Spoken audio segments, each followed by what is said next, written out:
আকাশবাণী কলকাতা স্থানীয় সংবাদ পড়ছি প্রিয়া বিশ্বকর্মা। প্রথমে বিশেষ বিশেষ খবর। নির্বাচন কমিশনের উদ্যোগে আজ কলকাতায় মাইক্রো অবজারভারদের প্রশিক্ষণ পর্ব চলছে। রাজ্যে আসন্ন বিধানসভা ভোটের প্রস্তুতি নিয়ে আগামী 5ই জানুয়ারি কমিশন এক উচ্চ পর্যায়ের বৈঠকের ডাক দিয়েছে। বাংলাদেশে দীপু দাসের বর্বরোচিত হত্যার ঘটনার প্রতিবাদে এ রাজ্যে আজও কলকাতায় সেদেশের ডেপুটি হাইকমিশন এবং সীমান্তবর্তী এলাকায় বিক্ষোভ চলছে। গতকালের বিক্ষোভের ঘটনায় গ্রেপ্তার 19। কলকাতা হাইকোর্ট রাজ্যের 2 জেলায় বিরোধী দলনেতা শুভেন্দু অধিকারীর জোড়া সভায় অনুমতি দিয়েছে। পাহাড়ে জিটিএ নিয়ন্ত্রণাধীন এলাকায় দুর্নীতির অভিযোগে 313 জন প্রাথমিক শিক্ষকের চাকরি বাতিলের সিঙ্গেল বেঞ্চের নির্দেশে অন্তর্বর্তী স্থগিতাদেশ দিয়েছে কলকাতা হাইকোর্টের ডিভিশন বেঞ্চ। রাত পোহালেই বড়দিন। যীশু খ্রিস্টের আবির্ভাবের প্রাক্কালে আজ সন্ধ্যায় কলকাতার পাশাপাশি রাজ্যের বিভিন্ন চার্চ ও গির্জাতে প্রার্থনার আয়োজন করা হয়েছে। আসছি বিস্তারিত খবরে। শুনানি প্রক্রিয়া সুষ্ঠু এবং নথি যাচাইকে অগ্রাধিকার দিয়ে নির্বাচন কমিশনের উদ্যোগে আজ মাইক্রো অবজারভারদের প্রশিক্ষণ পর্ব শুরু হয়েছে। নজরুল মঞ্চে 2 দফায় 4,500-এর বেশি মাইক্রো অবজারভারের এই প্রশিক্ষণ পর্বে উপস্থিত রয়েছেন সিইও দপ্তরের বরিষ্ঠ আধিকারিকরা।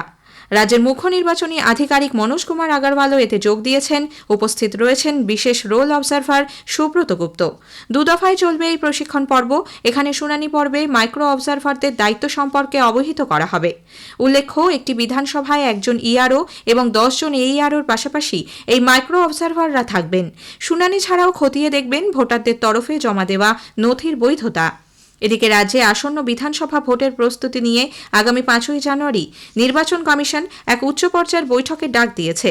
রাজ্যের মুখ্য নির্বাচনী আধিকারিক মনোজ কুমার আগরওয়াল ছাড়াও বৈঠকে হাজির থাকবেন রাজ্য পুলিশের নোডাল অফিসার এবং কেন্দ্রীয় বাহিনীর প্রধানরা। আগামী ভোটে কেন্দ্রীয় বাহিনীর ব্যবহার নিয়েও বৈঠকে আলোচনা হবে। পাশাপাশি কত দফায় এবারের ভোট হবে তাও বিবেচনা করা হতে পারে। সিইও দপ্তর সূত্রে খবর, এবারের ভোটে দফার সংখ্যা কমিয়ে আনার প্রস্তাব রাখা হবে। বাংলাদেশে বস্ত্র কারখানার কর্মী হিন্দু যুবক দীপু দাসের বর্বরোচিত হত্যার ঘটনার প্রতিবাদে এপার বাংলাতেও বিক্ষোভ চলছে। হিন্দুত্ববাদী সংগঠনগুলি আজ রাজ্যের বাংলাদেশ সীমান্তবর্তী এলাকায় প্রতীকী অবরোধ করছে। উত্তর 24 পরগনার বসিরহাটে ভারত বাংলাদেশ সীমান্তবর্তী ঘোজাডাঙ্গায় সনাতনী ঐক্যমঞ্চের তরফে ওল্ড সাতক্ষীরা রোড অবরোধ করা হয়। এর জেরে সারি সারি বাংলাদেশগামী পণ্যবাহী গাড়ি দাঁড়িয়ে পড়ে। যেভাবে বাংলাদেশের ওই যুবককে পিটিয়ে এবং পুড়িয়ে খুন করা হয়েছে তা মানবতাকে লজ্জিত করেছে বলে মন্তব্য করেছেন বিক্ষোভকারীরা।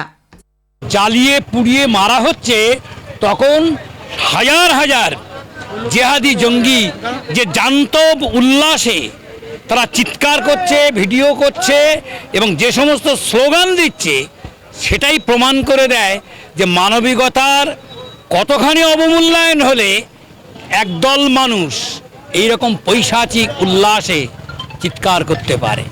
তাই এর বিরুদ্ধে প্রতিবাদ জানানোর জন্যই আজকে আমরা এখানে সমবেত হয়েছি। খবর পেয়ে ঘটনাস্থলে পুলিশ পৌঁছে বিক্ষোভকারীদের সঙ্গে দীর্ঘ আলোচনার পর পরিস্থিতি স্বাভাবিক হয়। অন্যান্য জেলার সীমান্তবর্তী এলাকাতেও বিক্ষোভ দেখানো হচ্ছে। বনগাঁর পেট্রাপোল সীমান্তেও হিন্দু সনাতনীদের পক্ষ থেকে বিক্ষোভ কর্মসূচি শুরু হয়েছে। এদিকে গতকালের পর আজও কলকাতায় বাংলাদেশের ডেপুটি হাইকমিশনারের দপ্তরের সামনে বিক্ষোভ চলছে। গতকালের ঘটনায় পুলিশ মোট 19 জনকে গ্রেপ্তার করেছে। বাংলাদেশে হিন্দুদের ওপর অত্যাচারের প্রতিবাদে সনাতনী ঐক্য পরিষদ আজ হাওড়া ব্রিজে বিক্ষোভ দেখাচ্ছে।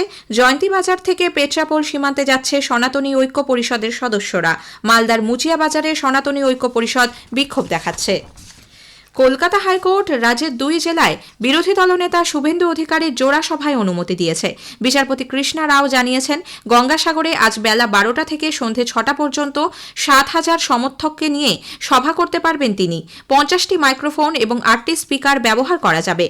অন্যদিকে আগামী 28শে ডিসেম্বর ঝাড়গ্রামে সকাল 10টা থেকে বিকেল 5টা পর্যন্ত শুভেন্দু অধিকারী সভায় অনুমতি দেওয়ার জন্য সংশ্লিষ্ট মহকুমা শাসককে নির্দেশ দিয়েছেন বিচারপতি। পুলিশের পক্ষ থেকে সভার আবেদনপত্র বিবেচনার সময়সীমা 26শে ডিসেম্বর। এই ছাড়পত্র পেলে তবেই মহকুমা শাসক সভায় অনুমতি দিতে পারেন। কিন্তু হাইকোর্টে শীতকালীন ছুটির আগে আজই কাজের শেষ দিন। এর মধ্যে অনুমতি না পেলে মামলাকারীর আর কিছু করার থাকবে না। এই পরিস্থিতিতে ওই শুভেন্দুর সভায় অনুমতি দেওয়ার নির্দেশ দেওয়া হয়েছে।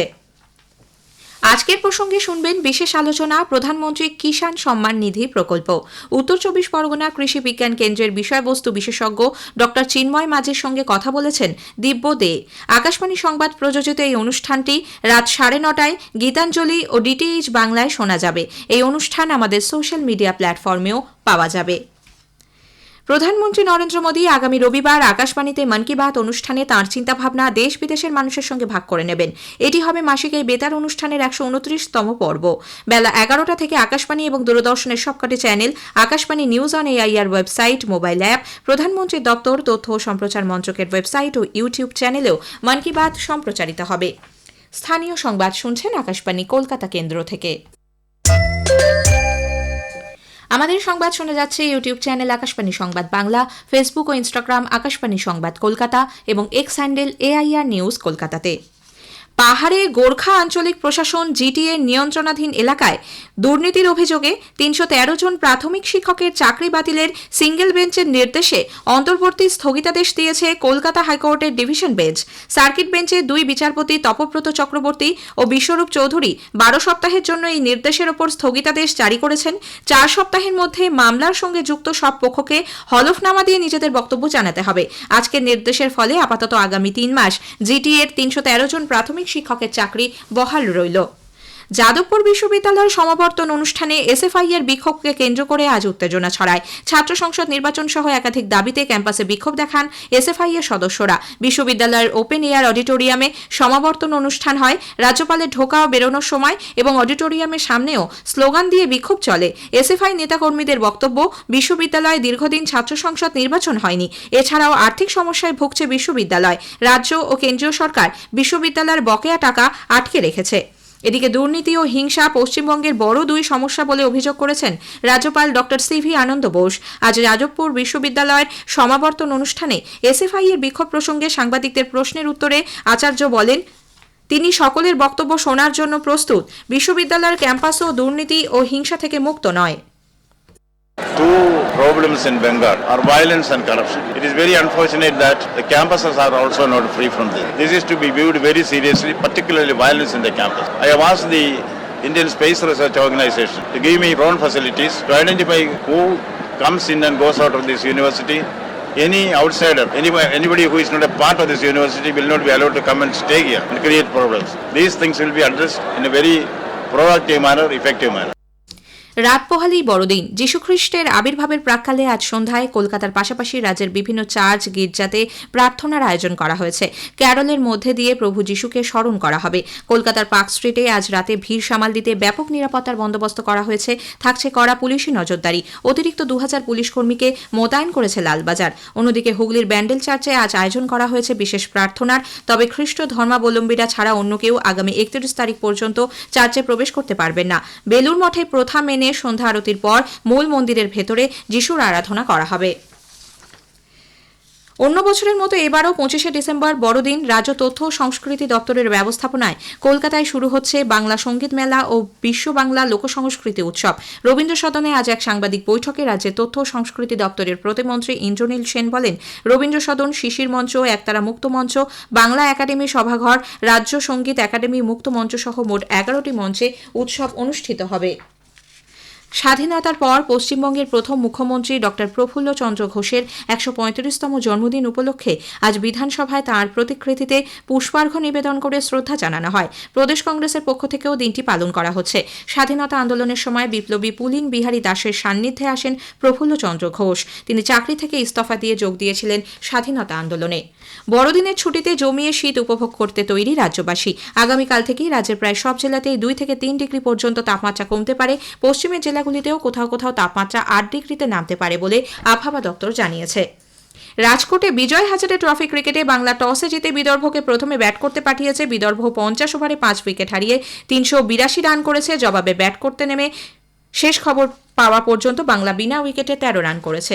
শেষ করার আগে স্থানীয় সংবাদের বিশেষ কিছু অংশ আরও একবার। নির্বাচন কমিশনের উদ্যোগে আজ মাইক্রো অবজারভারদের প্রশিক্ষণ পর্ব চলছে। রাজ্যে আসন্ন বিধানসভা ভোটের প্রস্তুতি নিয়ে আগামী 5ই জানুয়ারি কমিশন এক উচ্চ পর্যায়ের বৈঠকের ডাক দিয়েছে। কলকাতা হাইকোর্ট রাজ্যের 2 জেলায় বিরোধী দলনেতা শুভেন্দু অধিকারীর জোড়া সভায় অনুমতি দিয়েছে। স্থানীয় সংবাদ শেষ হলো। পরের খবর 5টা বেজে 10 মিনিটে।